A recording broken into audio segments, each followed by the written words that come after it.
Kasi parang gusto kong maglabas ng lahi. Ng negosyo. Aside from those Kaya, Oo. may mauna na Hindi na nagbago na yung isip ko. Pero, dahil may bopi si ate ko, tinanong ko muna ang ate ko kung may balak pa siyang maglabas na. Hindi daw. Go ahead. Thank you for asking. So, kailan ang launching ng lahat? Hindi na. Nagbago na nga. Bago na agad ang brand. So, ayun naman. Oo, pero may mga bagong product yung darating. Hindi na lang wala nang nangyayari sa buhay ko masyado. Diba? Yung I'm so boring. Hindi, yun na lang Kanina mo na. Matit. Yung pagpila mo na lang sa PWD. Ay, nakuha niyo yun? Oo naman. Hindi Ano yung feeling no? no? Mga iba, ano ko lang, yung ang ganda ko kasi. Oo Diba? naman. Tapos, hindi ako mukhang, ano eh, kung hindi ako magsasalita, hindi ako mukhang PW.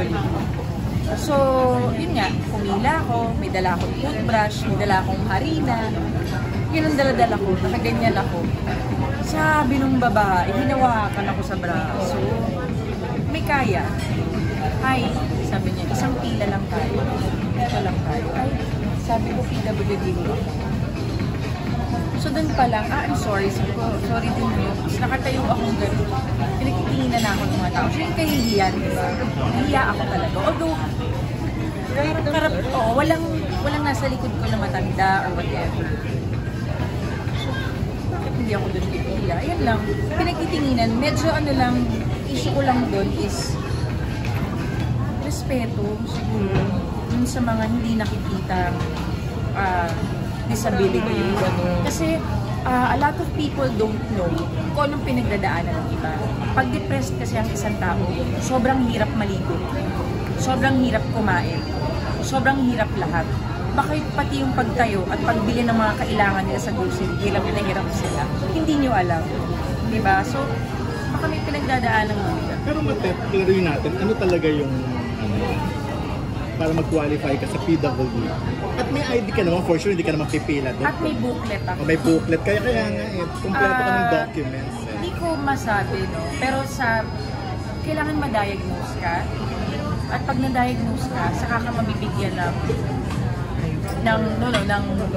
para reseta. Para kung gusto mo mag-apply for an ID. If not, kung ayaw mo naman, it wag. Diba? Pero yun yung pinaka So more manggagaling sa doktor. Pero kailan pa yun? Yung ID mo, Ito booklet lang. mo? Netong Kasi syempre hindi naman sila magbibigay ng ganyan kung fake, di ba? May mga din naman na hindi naman, alam mo meron kasi mga pumipila, hindi naman talaga PWD. Or may pretend na buntis. Kasi buntis pwede rin pumila. Hindi naman talaga buntis, o kaya pipila sa prestige. Hindi naman sila prestige.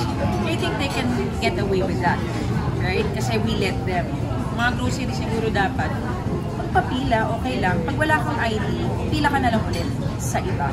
Pero after that, kung pinakita mo yung ID mo, booklet mo, ano man ang naging reaction nila? Yung parang ginans ka agad-agad. Yun yung ano ko. Umabot ka pa ba sa puntong nilabas mo? Nilabas ko.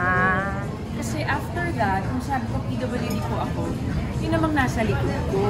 Yung mga, isang pila lang ba? Dalawa yata eh. Parang ba't nandyan siya? Parang gano'n yung dating. Kung naaning lang ako, hindi ko alam. So nilingon ko, sabi naman, labas ko na yan. Pati yung booklet. Para nakakahiya. End of story. Oh. Nahiya ako sa mga tao. Nahiya ako sa mga nasa sarili ko, nasa paligid, everybody. Yung hiya ako. So last na ng moral of the story.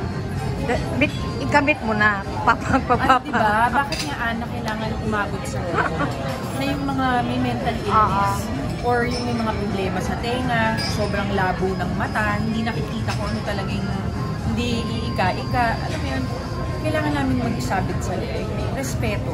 Yung, Thank you. iba. Thank you. Iba ang Pinoy.